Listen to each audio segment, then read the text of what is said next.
স্বরাষ্ট্রমন্ত্রী সালাউদ্দিন আহমেদ ও পাকিস্তানের স্বরাষ্ট্রমন্ত্রী সৈয়দ মহসিন রাজা নকভির মধ্যে উচ্চ পর্যায়ের দ্বিপাক্ষিক বৈঠক অনুষ্ঠিত হয়েছে। নিউ ইয়র্কে জাতিসংঘ সদর দপ্তরে এই বৈঠকে দ্বিপাক্ষিক সহযোগিতা, আঞ্চলিক স্থিতিশীলতা, মাদক চোরাচালান প্রতিরোধ, আধুনিক নগর নিরাপত্তা, পুলিশের সক্ষমতা বৃদ্ধি এবং রোহিঙ্গা সংকট সহ পারস্পরিক স্বার্থ সংশ্লিষ্ট গুরুত্বপূর্ণ বিষয়ে আলোচনা হয়। বৈঠকে বাংলাদেশ পুলিশের দক্ষতা বৃদ্ধিতে উচ্চতর প্রশিক্ষণ এবং রোহিঙ্গা প্রত্যাবাসনে পাকিস্তানের সমর্থন ও সহায়তা চান সালাউদ্দিন আহমেদ। আসন্ন স্থানীয় নির্বাচনে সংসদ নির্বাচনের অভিজ্ঞতা কাজে লাগাতে চায় নির্বাচন কমিশন। সেভাবেই ভোট কেন্দ্র স্থাপন থেকে শুরু করে সার্বিক প্রস্তুতি নেওয়া হচ্ছে বলে জানিয়েছেন নির্বাচন কমিশনার আবুল ফজল মোহাম্মদ সানাউল্লাহ। সকালে রাজধানীর একটি হোটেলে নির্বাচন পর্যবেক্ষণ সংক্রান্ত সুপারিশ এবং বাস্তবায়ন বিষয়ে ইসির সাথে বিভিন্ন বিদেশি সংস্থার সংলাপের উদ্বোধনীতে এসব জানান তিনি। এ সময় ইইউর অবজারভেশন মিশনের সুনির্দিষ্ট ১৯ প্রস্তাবনার কথা জানিয়ে তিনি বলেন, পরামর্শগুলোকে গুরুত্ব দিচ্ছে নির্বাচন কমিশন। ইইউ রাষ্ট্রদূত মাইকেল মিলার জানান, বাংলাদেশের নির্বাচন ব্যবস্থায় আগামীতেও সম্পৃক্ত থাকতে চায় ইউরোপীয় ইউনিয়ন।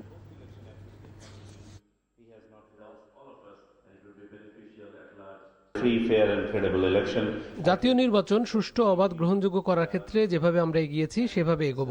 নির্বাচন কমিশন বিভিন্ন অংশীজনকে পরামর্শ দিয়ে পাশে থাকার কথা বলেছিল। ইউরোপীয় ইউনিয়ন থেকে আমরা ১৯টা সুপারিশ পেয়েছি, যার মধ্যে ৯টি সরাসরি নির্বাচন কমিশনকে সংশ্লিষ্ট করে।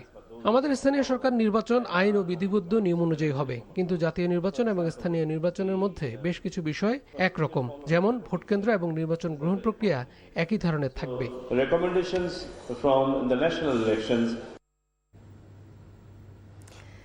বিশ্ববিদ্যালয় থেকে শুধু সার্টিফিকেট অর্জন নয়, দেশ ও জাতি গঠনে দায়িত্বশীল ভূমিকা রাখার আহ্বান জানিয়েছেন deputy speaker barrister Kaiser Kamal. Dhaka বিশ্ববিদ্যালয়ের টিএসসি মিলনায়তনে ইতিহাস বিভাগের নবীন বরণ ও সাংস্কৃতিক অনুষ্ঠানে তিনি এমন কথা বলেন।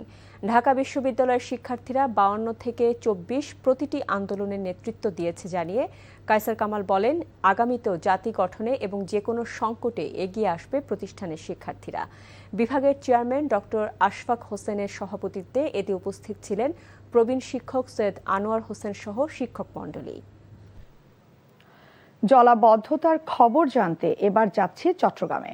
সেখান থেকে সরাসরি যুক্ত হচ্ছেন স্পেশাল করেসপন্ডেন্ট শামসুল হক হায়দারি। বৃষ্টি কি এখনো আছে? অফিস ফেরত মানুষের দুর্ভোগের কথা জানান। হ্যাঁ, তামান্না, বৃষ্টি পড়ছে, বৃষ্টি অব্যাহত আছে এবং জলাবদ্ধতা বেশিরভাগ এলাকায় তীব্র জলাবদ্ধতা রয়েছে। নগরের বেশিরভাগ এলাকায় জলাবদ্ধতা কবলিত হয়েছিল, তবে দুপুরে আজকে ১টার দিকে কিছুক্ষণ বৃষ্টি কম ছিল, বন্ধ ছিল। ওই সময়টায় বেশ কিছু এলাকা থেকে পানি সরে গেছে, তবে আবারও ভারী বৃষ্টির সম্ভাবনা রয়েছে। আবহাওয়া দপ্তর আমাদেরকে জানিয়েছেন যে এই বৃষ্টিপাত আরও অন্তত কমপক্ষে ২ দিন থাকবে এবং এরপর ধীরে ধীরে কমতে পারে। এদিকে আপনি যেটা বললেন যে অফিস ফেরত মানুষ তাদের বাড়িতে ফেরার জন্য যে ব্যবস্থা, তার বেশিরভাগ ছোটোখাটো গাড়িগুলো অনেকগুলো সড়কে চলছে না। পানি অনেক বেশি থাকাতে বড় গাড়িগুলো যাও চলছে, তাও সংখ্যায় অনেক কম। আর চট্টগ্রামের সাথে সড়ক যোগাযোগের ক্ষেত্রে কথা যদি বলি, বিভিন্ন দিকে চট্টগ্রাম কক্সবাজার সড়কটা এখনও পর্যন্ত সচল আছে, তবে কক্সবাজারের ট্রেনের লাইন ওখানে পানিতে ডুবে যাওয়ায় চট্টগ্রামের ১৬ শহর থেকে কিছু দূর গিয়ে অন্তত ১.৫ ফিট পানির নিচে চলে যাওয়ায় পর্যটক এক্সপ্রেস, যেটা ঢাকা থেকে আজ ভোরে চট্টগ্রাম এসেছিল, সেটা কক্সবাজার যেতে পারেনি। এবং এখানে প্রায় ১,০০০ যাত্রী ছিল যারা কক্সবাজার যাওয়ার ছিল, তারা চট্টগ্রামে এসে আটকে গেছে। কেউ অনেকে ফিরে গেছেন অন্যান্য যানবাহন নিয়ে, কেউ বিকল্পভাবে অন্যান্য যানবাহন নিয়ে কক্সবাজারের দিকে তারা চলে গেছেন। মোটামুটি এই ছিল আজকে চট্টগ্রামের সর্বশেষ অবস্থা। জানছিলাম চট্টগ্রামের জলাবদ্ধতার খবর। পাহাড়ের খবর জানতে এখন যাচ্ছি খাগড়াছড়িতে। সেখানে আছেন আমাদের স্টাফ করেসপন্ডেন্ট আবু তাহের। সাজেক, বাঘাইছড়ি ও লংদুর সাথে সারা দেশের সড়ক যোগাযোগ কি এখনো বন্ধ?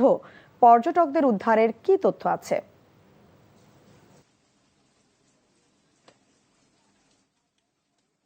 আচ্ছা, যেমনটা বলছিলেন, খাগড়াছড়িতে আসলে গত 3 দিনের যে প্রবল বর্ষণ হচ্ছে একটানা, সেই বর্ষণের কারণে নিম্নাঞ্চলগুলো প্লাবিত হয়ে গেছে। গতকাল রাত থেকে খাগড়াছড়ির সাথে রাঙ্গামাটির পর্যটন নগরী সাজেক এবং লংগদুর সড়ক যোগাযোগ বিচ্ছিন্ন রয়েছে। আমি কথা বলেছিলাম দুপুরের দিকে সাজেক রিসোর্ট অ্যাসোসিয়েশনের নেতৃবৃন্দের সাথে। তারা জানিয়েছেন সাজেক রিসোর্টে প্রায় 450 জনের মতো পর্যটক আটকা পড়েছেন, যারা খাগড়াছড়ি আসতে পারছেন না, এবং এদেরকে বিশেষ করে এই দুইটি সড়কে, সাজেকের দুইটি সড়কে রাস্তার উপরে পানি উঠে যাওয়ার কারণে মূলত পর্যটকদেরকে খাগড়াছড়িতে ফিরে আনা সম্ভব হচ্ছে না। রিসোর্ট মালিকরা তাদের পর্যটকদের থাকার জন্য বিশেষ সুবিধা দিচ্ছেন, বিশেষ করে তারা যদি ইউটিলিটি বিল দিয়েই মূলত সাজেকে থাকতে পারছেন। আমি কথা বলেছিলাম সেনাবাহিনীর কর্তৃপক্ষের সাথে। তারা চাচ্ছেন যে যেভাবে হোক পর্যটকদের উদ্ধার করে যেন তাদের নিজ নিজ গন্তব্যে পৌঁছে দেওয়া যায়। খাগড়াছড়ি জেলা প্রশাসনের সঙ্গে কথা বলেছি, বিশেষ করে পাহাড় দোষ এবং ঝুঁকিপূর্ণ স্থানে বসবাসকারীদেরকে সরিয়ে নেওয়ার জন্য প্রশাসন থেকে মাইকিং করা হয়েছে এবং স্বেচ্ছাসেবী সহ উদ্ধার কর্মীদেরকে প্রস্তুত রাখা হয়েছে। জেলার 135টি আশ্রয় কেন্দ্র খোলা হয়েছে, কিন্তু এখন পর্যন্ত কেউ দিঘিনালায় 10 থেকে 20 জনের মতো আশ্রয় কেন্দ্রে অবস্থান নিয়েছেন, বাকি আশ্রয় কেন্দ্রগুলো প্রস্তুতি আছে। আমি সড়ক বিভাগের সাথে কথা বলেছিলাম।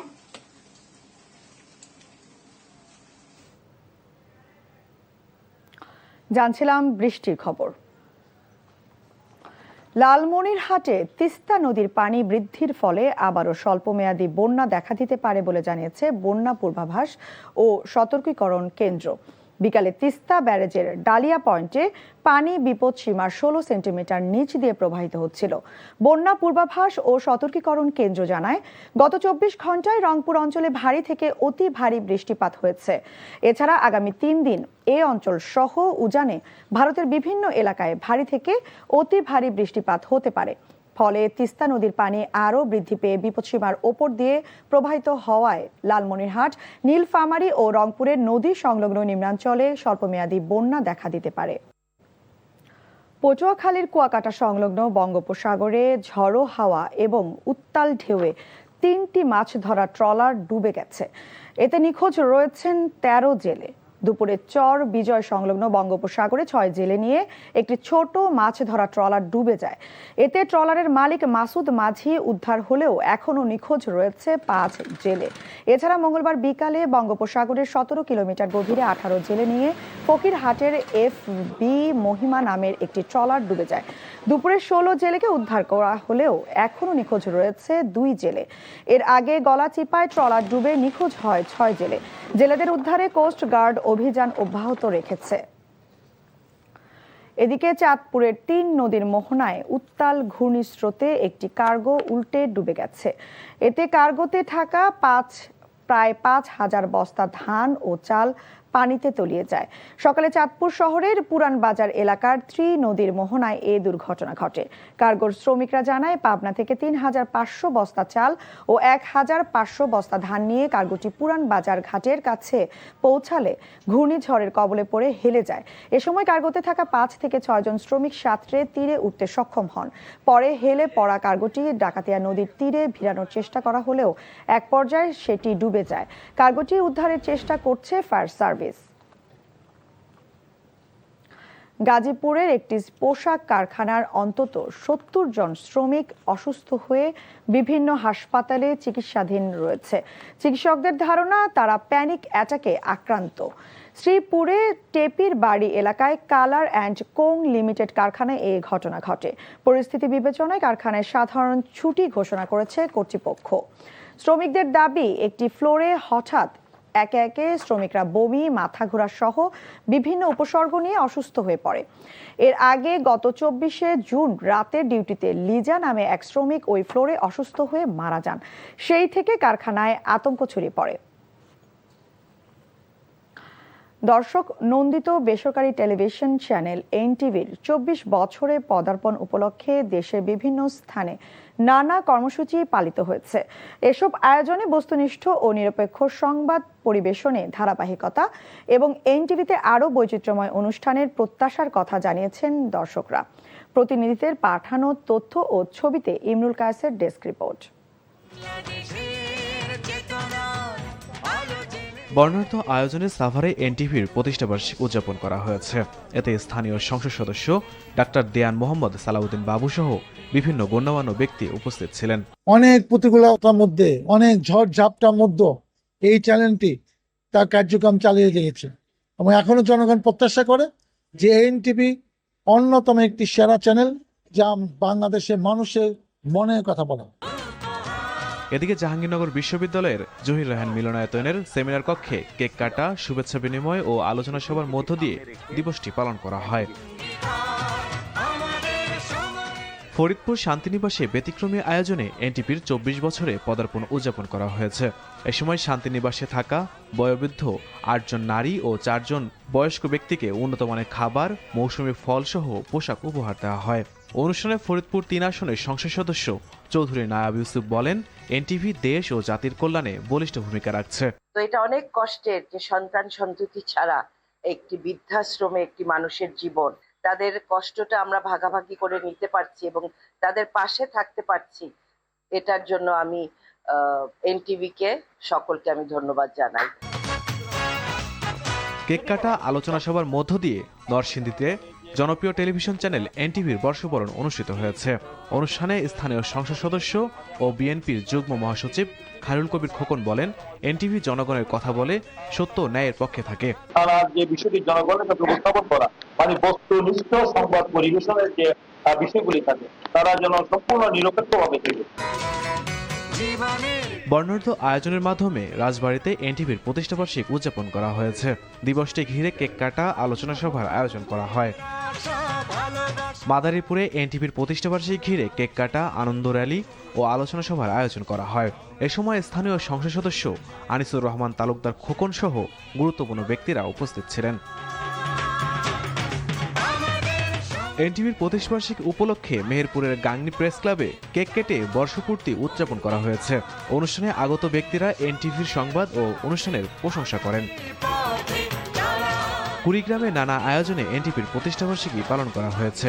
এ সময় বিভিন্ন রাজনৈতিক ও সামাজিক নেতৃবৃন্দ এবং গুরুত্বপূর্ণ ব্যক্তিরা উপস্থিত ছিলেন। এ সময় তারা এনটিভির ভূয়সী প্রশংসা করে শুভেচ্ছা জানান। Imrul Kayes, NTV news desk. নেত্রকোনার বারহাট্টায় বিধবাকে ধর্ষণের ঘটনায় জন্ম নেয়া কন্যা শিশুর পিতৃত্ব ১৩ বছর পর আদালতের রায়ে নিশ্চিত হয়েছে। একই সঙ্গে অভিযুক্ত মোহাম্মদ হেলালকে যাবজ্জীবন কারাদণ্ড এবং ১ লাখ টাকা অর্থদণ্ড এবং অনাদায়ে ১ বছরের সশ্রম কারাদণ্ড দিয়েছেন আদালত। দুপুরে নেত্রকোনা জেলা নারী ও শিশু নির্যাতন দমন ট্রাইব্যুনালের বিচারক AKM এমদাদুল হক রায় দেন। ২০১৩ সালের ১ মার্চ বারহাট্টার মোহাম্মদ হেলালের বিরুদ্ধে বিধবাকে ধর্ষণের অভিযোগ ওঠে। পরবর্তীতে ভুক্তভোগী কন্যা শিশুর জন্ম দেন। এই ঘটনায় ভুক্তভোগীর বোন থানায় মামলা করেন। ৮ জন সাক্ষীর সাক্ষ্য, আলামত এবং ডিএনএ পরীক্ষার ভিত্তিতে আদালতে নিশ্চিত হন যে ধর্ষণের ঘটনায় জন্ম নেওয়া শিশুটির বাবা অভিযুক্ত মোহাম্মদ হেলাল। এর পরিপ্রেক্ষিতে আজ রায় ঘোষণা করা হয়। ব্রাহ্মণবাড়িয়া ঢাকা সিলেট মহাসড়কের বিশ্ব রোডে টানা বৃষ্টির মধ্যে চলমান উন্নয়ন কাজ বড় বড় গর্তের কারণে দীর্ঘ যানজটের সৃষ্টি হয়েছে। মঙ্গলবার সন্ধ্যা থেকে শুরু হওয়া যানজট এখন পর্যন্ত অব্যাহত থাকায় দুর্ভোগে পড়েন হাজার হাজার যাত্রী।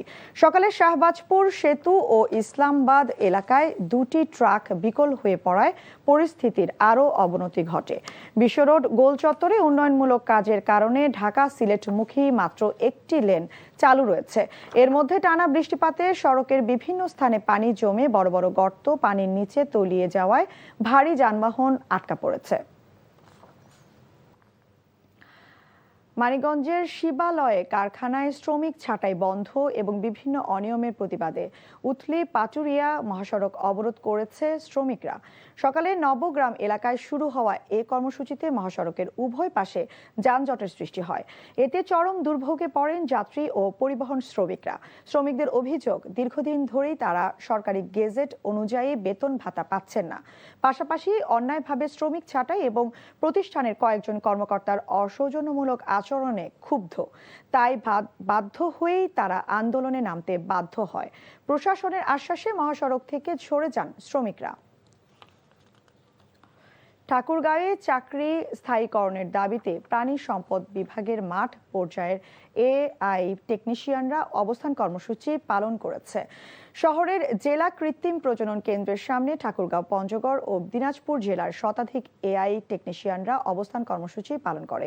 এ সময় বক্তারা বলেন, দীর্ঘ ৩০ বছর ধরে সারা দেশের মাঠ পর্যায়ে গবাদি প্রাণীর জাত উন্নয়নে ৫,২৭২ জন এআই টেকনিশিয়ান বিনা পারিশ্রমিকে কাজ করে যাচ্ছে।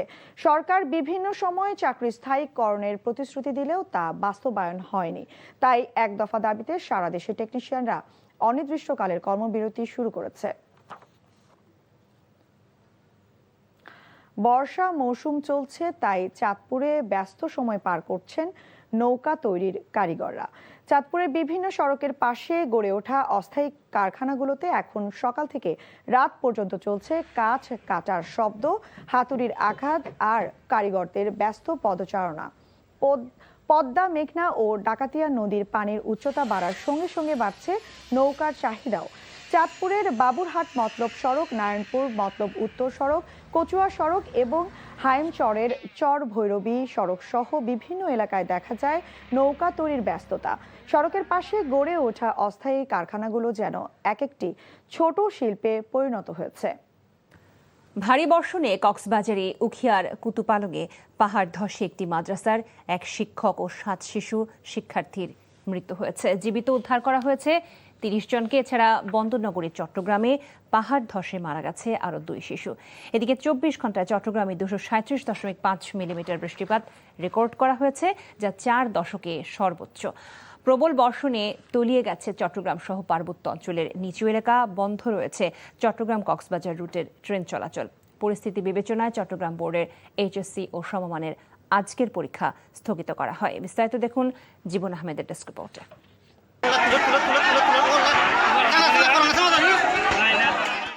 কক্সবাজারের উখিয়ার কুতুপালংয়ের পাহাড়ের পাদদেশে ছিল চারদিক মাটি আর ছনের চাল দিয়ে তৈরি মহিলা মাদ্রাসাটি।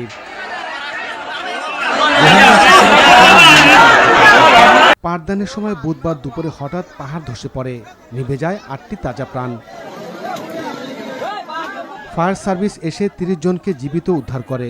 অভিযোগ উঠেছে, ঝুঁকিপূর্ণ হওয়ার পরও সেখানে ক্লাস চলছিল। টানা কয়েকদিনের ভারী বৃষ্টিপাতে কক্সবাজারের ২০ গ্রামের নিচু এলাকা প্লাবিত হয়েছে। মাতামুহুরী ও বাঘখালী নদীর পানি বিপদসীমার ওপর দিয়ে বইছে। মাস যায়, বছর যায়, চট্টগ্রামবাসীর জলাবদ্ধতার হাত থেকে কোনোভাবেই রেহাই মিলছে না। টানা বৃষ্টিতে চট্টগ্রামের বিস্তীর্ণ এলাকা জুড়ে সৃষ্টি হয়েছে ভয়াবহ জলাবদ্ধতা। জলজটের কারণে সবকিছু যেন থমকে আছে। জলবদ্ধতা নিরসনে সিটি কর্পোরেশন, চট্টগ্রাম উন্নয়ন কর্তৃপক্ষ, পানি উন্নয়ন বোর্ড ৪টি প্রকল্প বাস্তবায়ন করছে।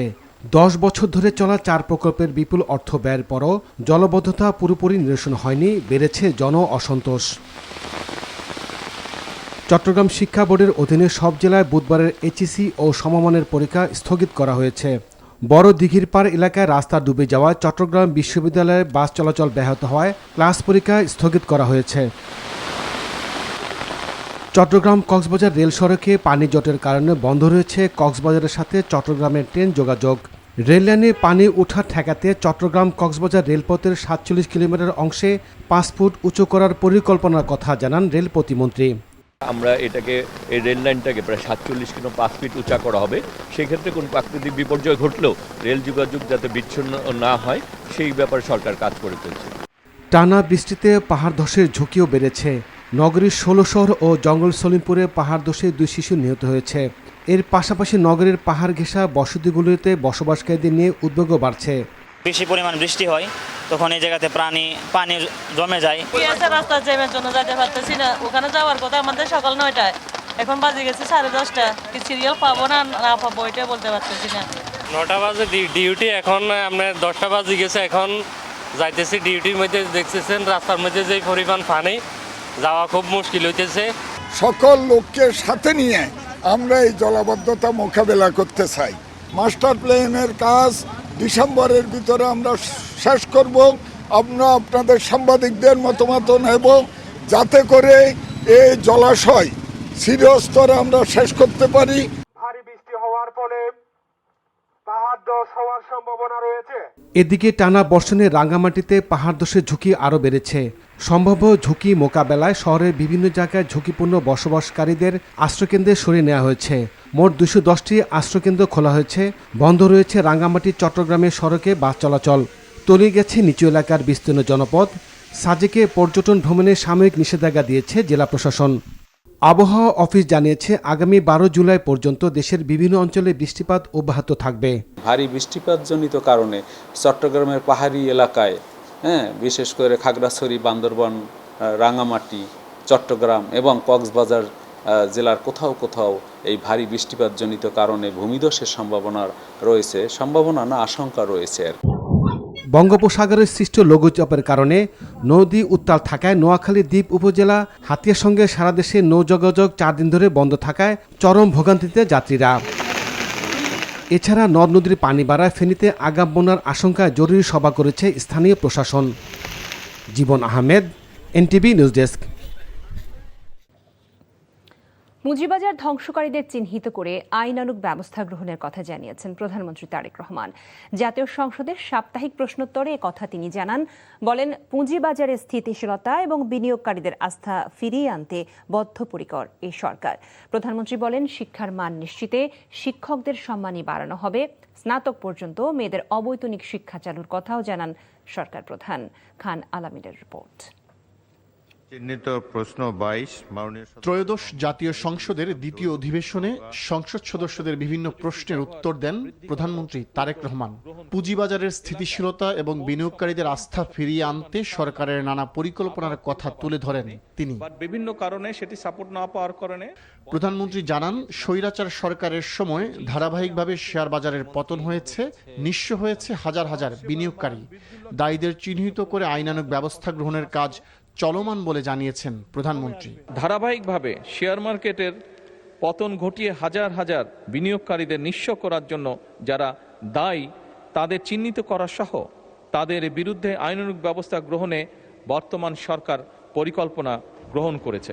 ইতিমধ্যেই শেয়ার মার্কেটের কেলেঙ্কারি অভিযোগ দুদক কর্তৃক অনুসন্ধান কার্যক্রম পরিচালনা করা হয়েছে, যার প্রেক্ষিতে কতিপয় ব্যক্তিকে চিহ্নিত করে মামলা সহ তাদের বিরুদ্ধে আইনানুগ ব্যবস্থা গ্রহণ করা হয়েছে। এছাড়া শেয়ার মার্কেট কেলেঙ্কারির সাথে আরও অন্যান্য যে সকল ব্যক্তি প্রতিষ্ঠান জড়িত কিনা তা উদ্ঘাটনের কার্যক্রম চলমান রয়েছে।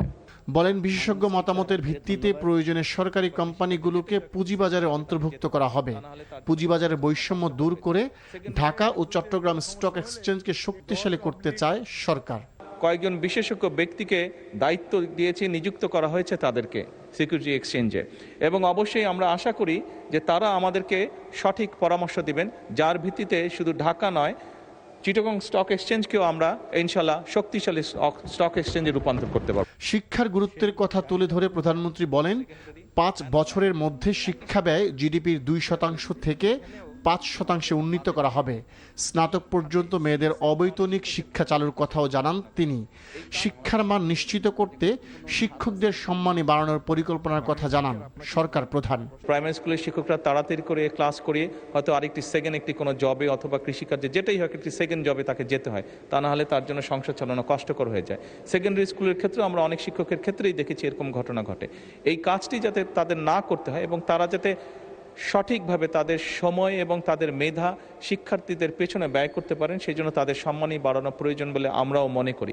তামাক চাষের পরিধি যাতে না বাড়ে সেজন্য উদ্যোগ নেওয়ার কথা জানান প্রধানমন্ত্রী। বলেন, কৃষির উৎপাদন বাড়াতে সনাতনী পদ্ধতি থেকে ডিজিটাল ও স্মার্ট কৃষি ব্যবস্থা প্রতিষ্ঠা করতে চায় তার সরকার। মাননীয় স্পিকার, যে সকল কর্মসূচি এর মধ্যে খান আলামিন, এনটিভি নিউজ, ঢাকা। বৃক্ষরোপণের সাজাই দেশ, সবার আগে বাংলাদেশ, এই প্রতিপাদ্য নিয়ে আগামীকাল থেকে শুরু হচ্ছে পরিবেশ মেলা এবং জাতীয় বৃক্ষরোপণ অভিযান ও বৃক্ষ মেলা 2026। বন, পরিবেশ ও জলবায়ু পরিবর্তন বিষয়ক মন্ত্রণালয় আয়োজিত এই কর্মসূচির উদ্বোধন করবেন প্রধানমন্ত্রী তারেক রহমান। আজ সচিবালয়ে এক সংবাদ সম্মেলনে পরিবেশমন্ত্রী আব্দুল আওয়াল মিন্টু এসব কথা জানান।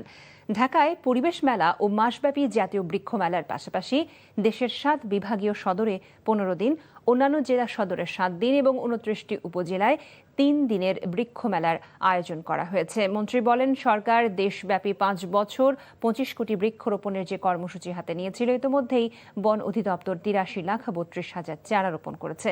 ঢাকার দূষণ কমানো সহ পরিবেশ উন্নয়ন করতে 4 থেকে 5 বছর সময় লাগবে বলেও তিনি জানান। ঢাকাতে পরিবেশ মেলা ও মাস ব্যাপী জাতীয় বৃক্ষ মেলার পাশাপাশি দেশের 7টি বিভাগীয় সদরে 15 দিন ব্যাপী 56টি জেলা সদরে 7 দিন ব্যাপী এবং 29টি উপজেলায় 3 দিন ব্যাপী বৃক্ষ মেলা আয়োজন করা হবে। জুলাই সনদ নিয়ে বিএনপির বিরুদ্ধে অন্তহীন প্রতারণার অভিযোগ তুলেছেন সংসদের বিরোধী দলীয় নেতা ও জামাত ইসলামের আমির ডাক্তার শফিকুর রহমান।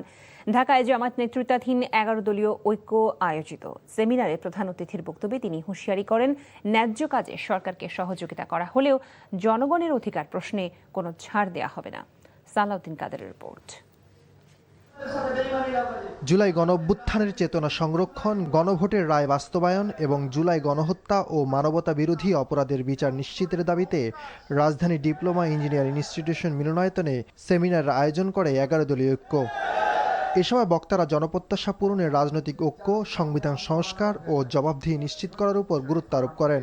সরকার গণভোটের রায় বাস্তবায়ন না করলে নেতাকর্মীদের অনিবার্য বিপ্লবের প্রস্তুতি নেওয়ারও আহ্বান জানান ঐক্যের নেতারা। যারা বাংলাদেশকে পিছিয়ে তোলার চেষ্টা করছে তাদের ব্যাপারেও আপনাদেরকে কঠিন পদক্ষেপ গ্রহণ করতে হবে। পাশাপাশি শেখ হাসিনা সহ যারা গণহত্যা সংঘটিত করেছে বাংলাদেশে, তাদেরকে যথোপযুক্তভাবে বিচারের আওতায় নিয়ে এসে এই বাংলাদেশে জুলাই গণহত্যাকারীদের শাস্তি অবশ্যই কার্যকর করতে হবে। বিএনপি যদি জুলাই বিপ্লবের চেতনা বাস্তবায়ন করতে ব্যর্থ হয়, আমাদের এই ইস্পাত কঠিন ঐক্য আরো দৃঢ় হতে থাকবে। এই দৃঢ় হতে হতে বিএনপির বিরুদ্ধে গণবিস্ফোরণে পরিণত হবে। বিদেশি গুপ্তচররা যে কোনো সময় প্রধানমন্ত্রীর বড় ক্ষতি করতে পারে এমন আশঙ্কার কথা জানিয়ে তাকে ঢাকার বাইরে রাত্রিযাপন না করার পরামর্শ দিয়েছেন এলডিপি চেয়ারম্যান অলি আহমেদ বীর বিক্রম। আপনাকে আমি এটাও পরামর্শ দিয়েছি, ঢাকার বাইরে আপনি রাত্রি যাপন করবেন না, কারণ চারিদিকে আপনি শত্রু দ্বারা পরিবেষ্টিত। 11 দল আপনার শত্রু না, 11 দল আপনার বন্ধু, যার কারণে প্রকাশ্যে আপনাকে পরামর্শ দিচ্ছে। সেমিনারে বিরোধী দলীয় নেতা শফিকুর রহমান সরকারের সমালোচনা করে বলেন, যারা গণরায় নিয়ে প্রশ্ন তোলে তারা গণতন্ত্র বিশ্বাস করে না। জাতীয় সংসদে দাঁড়িয়ে সরকার জাতিকে ধোঁকা দিচ্ছে বলে অভিযোগ করেন তিনি। বিএনপি ওয়াদার থেকে সরে গিয়েছে। আপনারা কি চান আমরাও জাতির সাথে বেইমানি করি? আমরা গভীর আস্থাশীল। জনগণের 70% মানুষের দেওয়া এই ভোট বৃথা যাবে না। ইনশাআল্লাহ এটা বাস্তবায়ন হবে। আমাদের আলোচনা চলবে, কথাবার্তা হবে, ন্যায্য কাজে সরকারকে সহযোগিতা করব, কিন্তু জনগণের অধিকারের ব্যাপারে এক চুল পরিমাণ ছাড় দেওয়া হবে না। লড়াই আমাদের চলবে, ইনশাআল্লাহ বিজয় জনগণের হবে। বিচার, রাষ্ট্রীয় সংস্কার এবং জনগণের আকাঙ্ক্ষা বাস্তবায়নের মধ্য দিয়ে জুলাই গণঅভ্যুত্থানের প্রকৃত সাফল্য নিশ্চিত করা সম্ভব বলে মত দেন রাজনৈতিক নেতারা। সালাউদ্দিন কাদের, এনটিভি নিউজ, ঢাকা। মানবাধিকার কর্মী আইরিন খানকে জাতিসংঘে বাংলাদেশের স্থায়ী প্রতিনিধি ও রাষ্ট্রদূত হিসেবে নিয়োগ দিয়েছে সরকার। পরে তাকে প্রতিমন্ত্রী পদমর্যাদা দেওয়া হয়েছে। আইরিন খানকে প্রতিমন্ত্রী পদমর্যাদা দিয়ে আজ বুধবার প্রজ্ঞাপন জারি করেছে মন্ত্রিপরিষদ বিভাগ। এতে বলা হয়, আইরিন খান এ পদে অধিষ্ঠিত থাকাকালে প্রতিমন্ত্রীর পদমর্যাদা, বেতন ভাতা ও আনুষঙ্গিক সুযোগ সুবিধা পাবেন। আইরিন খান জাতিসংঘে বাংলাদেশের বর্তমানে স্থায়ী প্রতিনিধি সালাউদ্দিন নোমান চৌধুরী স্থলাভিষিক্ত হচ্ছেন। আইরিন খান বর্তমানে জাতিসংঘের মানবাধিকার পরিষদে মুক্ত চিন্তা ও মত প্রকাশের স্বাধীনতা বিষয়ক বিশেষ রিপোর্টারের দায়িত্বে আছেন। এর আগে তিনি যুক্তরাজ্য ভিত্তিক আন্তর্জাতিক মানবাধিকার সংস্থা অ্যামনেস্টি ইন্টারন্যাশনালের মহাসচিব হিসেবে দায়িত্ব পালন করেছেন। রাজধানীর রমনা এলাকায় ধানের শীষ নিয়ে দাঁড়িয়ে থাকা সিকিউরিটি গার্ড আব্দুস সালামকে উপহার পাঠিয়েছেন প্রধানমন্ত্রী তারেক রহমান। প্রধানমন্ত্রীর অতিরিক্ত প্রেস সচিব আতিকুর রহমান রুমন তার সঙ্গে সাক্ষাৎ করে প্রধানমন্ত্রীর উপহার তুলে দেন। এ সময় আব্দুস সালামের শারীরিক অবস্থা ও তার পরিবারের খোঁজ খবর নেন তিনি। প্রধানমন্ত্রীর উপহার পেয়ে আবেগে আপ্লুত হয়ে পড়েন আব্দুস সালাম। কৃতজ্ঞতা প্রকাশ করে বলেন, এটি কল্পনাতীত। প্রধানমন্ত্রীর গাড়িবহর যাওয়ার সময় প্রতিদিন ধানের শীষ নিয়ে দাঁড়িয়ে থাকতেন একটি ব্যাংকের এটিএম বুথের সিকিউরিটি গার্ড আব্দুস সালাম, যা প্রধানমন্ত্রীর দৃষ্টিগোচরে আসে। তত্ত্বাবধায়ক সরকার ব্যবস্থা বাতিল সহ সংবিধানের ৫৫ সংশোধনীতে আনা কয়েকটি বিষয় অবৈধ ঘোষণা করে হাইকোর্টের দেওয়া রায়ের বিরুদ্ধে আপিলের শুনানি শেষ হয়েছে। এ বিষয়ে রায় ঘোষণা করা হবে আগামীকাল।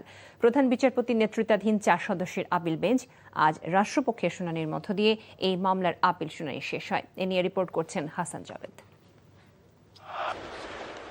২০১১ সালের ৩০ জুন তৎকালীন আওয়ামী লীগ সরকার তত্ত্বাবধায়ক সরকার ব্যবস্থা বাতিল সহ ৫৪টি বিষয়ে সংযোজন, পরিমার্জন ও পরিবর্তন এনে সংবিধানের ৫৫ সংশোধনী করে। কনস্টিটিউশন 15 অ্যামেন্ডমেন্ট বিল 2011 সংসদে পাস হলো। জুলাই অভ্যুত্থানে আওয়ামী লীগ সরকারের পতনের পর সেই সংশোধনীর বিরুদ্ধে সুজন সম্পাদক বদিউল আলম মজুমদার সহ ৫ জন এবং নওগাঁর আরেক ব্যক্তি পৃথক ২টি রিট করেন। এতে বিএনপি মহাসচিব এবং জামাতের সেক্রেটারি জেনারেল সহ আরও কয়েকজন পক্ষভুক্ত হন। রিটের শুনানি শেষে ২০২৪ সালের ১৭ ডিসেম্বর হাইকোর্ট ৫৫ সংশোধনীর ৬টি বিধানকে অবৈধ ঘোষণা করে রায় দেয়। এর ফলে তত্ত্বাবধায়ক সরকার ব্যবস্থা এবং গণভোটের বিধান ফিরে আসে। হাইকোর্টের রায়ের পর ৫৫ সংশোধনী পুরোপুরি বাতিল চেয়ে আপিল করেন বদিউল আলম মজুমদার সহ ৪ জন। পুরো সংশোধনী কেন বাতিল করতে হবে সেই যুক্তি তুলে ধরেন তাদের আইনজীবী। এই যে গণভোটের প্রক্রিয়াটা অনুসরণ করা হয়নি, এর কারণে পুরো সংশোধনীটাই প্রশ্নবিদ্ধ হয়েছে। এটা সংবিধানের সাথে এক ধরনের প্রতারণা হয়েছে। দেশে একটা কর্তৃত্ববাদী ব্যবস্থা চালু করার জন্য এটা করা হয়েছে। আপিল শুনানিতে জামাতের আইনজীবী এবং রাষ্ট্রের প্রধান আইন কর্মকর্তা বলেন, রাষ্ট্রের নীতি নির্ধারণী বিষয়গুলোতে হস্তক্ষেপ না করে সেসব বিষয়ে সিদ্ধান্ত নেয়ার দায়িত্ব সংসদের হাতে ছেড়ে দেওয়া উচিত। যেহেতু হাইকোর্ট বিভাগ পর্যবেক্ষণ দিয়েছেন যে সংসদের এই ক্ষমতা আছে এবং আমরা মনে করি সংসদ সার্বভৌম আইন প্রণয়নের ক্ষেত্রে, সংবিধান সংশোধনের ক্ষেত্রে, সুতরাং আদালতের কাছে যদি মনে হয় ইতিপূর্বে আমাদের দীর্ঘদিনের রায়ের মাধ্যমে স্থাপিত যে আমাদের সাংবিধানিক মৌলিক কাঠামোর পরিপন্থী যদি কোনো সাংবিধানিক সংশোধনী হয়, সেটা তো অবশ্যই সেটা আদালত দেখবেন। কতগুলো বিষয় আছে নীতি নির্ধারণী, যেমন সেকুলারিজম কিংবা absolute faith in trust in almighty Allah থাকবে কিনা, বিসমিল্লাহির রহমানির রহিম থাকবে কিনা, রাষ্ট্র পরিচালনার মূলনীতি কি হবে, এই বিষয়গুলো মূলত আদালতের কাজ না। এই জন্য ওই অংশটুকু আমরা বলেছি পার্লামেন্টের উপর ছেড়ে দিতে। বৃহস্পতিবার আপিল বিভাগের রায়ের মাধ্যমেই সংবিধানের ৫৫ সংশোধনী পুরোপুরি বাতিল হচ্ছে নাকি হাইকোর্টের রায় বহাল থাকছে, অথবা ৫৫ সংশোধনীর আরও কিছু বিধান বাতিল হচ্ছে কিনা তা নির্ধারণ হবে। Hasan Javed, NTV news, Dhaka. রাজধানীর সোহরাওয়ার্দী হাসপাতালের ক্যান্সার বিভাগে এসি না থাকায় বন্ধের উপক্রম মর্মে এনটিভি সংবাদ প্রকাশের পরদিনই হাসপাতালের এসির ব্যবস্থা করেছে স্বাস্থ্য মন্ত্রণালয়। জানা গেছে, মঙ্গলবার সংবাদটি প্রচার হলে স্বাস্থ্যমন্ত্রী সরদার সাখাওয়াত হোসেন হাসপাতালের পরিচালককে ফোন দিয়ে ঘটনা শোনেন। তারপর তাৎক্ষণিক ক্যান্সার বিভাগে VRF এসি পাঠানো হয়। পাশাপাশি হাসপাতালের ব্যবহার অনুপযোগী বাথরুমকেও আধুনিকীকরণের ব্যবস্থা নেওয়া হয়েছে। বুধবার হাসপাতালে গিয়ে দেখা যায় পুরো বিভাগটিতে চলছে পরিচ্ছন্নতা ও এসি ইনস্টলেশন কার্যক্রম।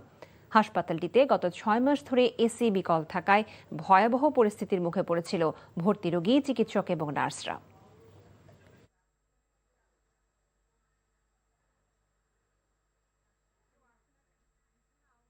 আপনাদের এনটিপি করার পরে জিনিসটা আরও বেশি গতি পাইছে। অলরেডি তারা নতুন VRF সিস্টেমের কাজ শুরু করছে এবং এটা ওদেরইও তো এটা 4 থেকে 5 দিনের ভিতরে পুরোপুরি কার্যক্রম হবে। এছাড়া যেছাড়া আরও কিছু সমস্যা ছিল, সেটা হলো এই বাথরুমের সমস্যাগুলো, সেগুলো সব কিছু ঠিক, সবই ভালো আছে, কাজ চলতেছে এবং সবই মোটামুটি কাজ শেষ। ইরানের ওপর যুক্তরাষ্ট্রের বিমান হামলা ও নতুন করে তেল বাণিজ্যে নিষেধাজ্ঞা পুনর্বহালের পর বিশ্ববাজারে জ্বালানি তেলের দাম আবারও বেড়েছে। বাজারের সর্বশেষ তথ্য অনুযায়ী আন্তর্জাতিক বেঞ্চমার্ক বেন্ট ক্রুজের দাম প্রতি ব্যারেলে $1.92 বেড়ে $76.08 পৌঁছেছে। অন্যদিকে যুক্তরাষ্ট্রের ওয়েস্ট টেক্সাস ইন্টারমিডিয়েট WTI তেলের দাম ব্যারেলে $1.82 বেড়ে $72.26 উঠেছে। এর আগে গতকাল মঙ্গলবারও তেলের দাম প্রায় 3% বেড়েছিল। বাজার বিশ্লেষকদের মতে মার্কিন নিষেধাজ্ঞার এই সিদ্ধান্তে তাৎক্ষণিকভাবে বিশ্ব তেলের বাজারে বড় কোনো ঘাটতি না এলেও বিনিয়োগকারীদের মধ্যে চরম উদ্বেগ তৈরি হয়েছে।